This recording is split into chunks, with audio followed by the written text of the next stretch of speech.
Do you want to make a beautiful song to go on your metal album? Here's how. So aside from all that good stuff like having a lot of acoustics and nice clean guitars and shit, you're also going to need a couple other things. One of those things is the chord progression that you're going to be using. Using Killswitch Engage song Inhale as an example, we can see that they are going to the flat 6, holding on the flat 3 for 2 measures right here, and then moving to the flat 7. That's their chord progression. But they're doing some other important things on top of that. Namely, they're using extensions. Extensions are notes that you add to a triad in addition to the regular 3 notes within the triad. In this case, they're using a major 2nd or major 9, alternatively speaking, to add to their A flat. Using inverted chords is also good, like right here. And you might be like, well, you know, what the hell is this fraction thing? What it is an inverted chord. What that means is for the E flat major, instead of the E flat major being in the root, there's instead a G in the root. It's still a regular triad, it's just inverted. There's something different in the root. Now this progression is the same progression they use throughout the entire song. So as we go on further in the song, we see that they are still playing the same chords. We have the A flat major 2nd or major 9. We have the E inverted chord, and we have the B flat, the flat 7. Now along with that, at various points, they add an E flat sus chord. The E flat sus 9 is the quintessential Killswitch Engage chord.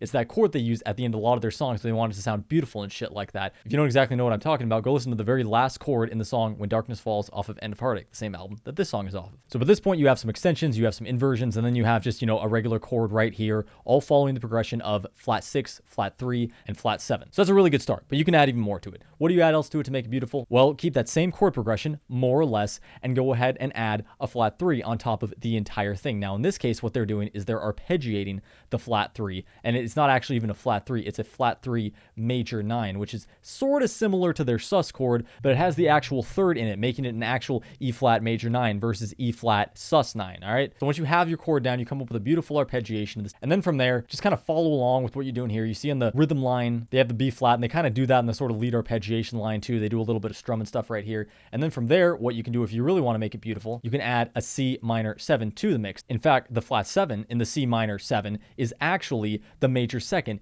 in the A flat major, if that makes any kind of sense. So then we have a couple more inverted stuff here. Here we actually go to the E flat for a second. There's a little bit of variation in the lead lines, but as you can see, we have the A flat major again, we have the E flat. It's basically a whole lot of flat 6, flat 3, flat 7, so on like that. I know, yeah, make sure to add some nice little delicate, nice lead line over top of it just for that little extra spice. That's how you end a freaking beautiful song. And just like that, you have Inhale by Killswitch Engage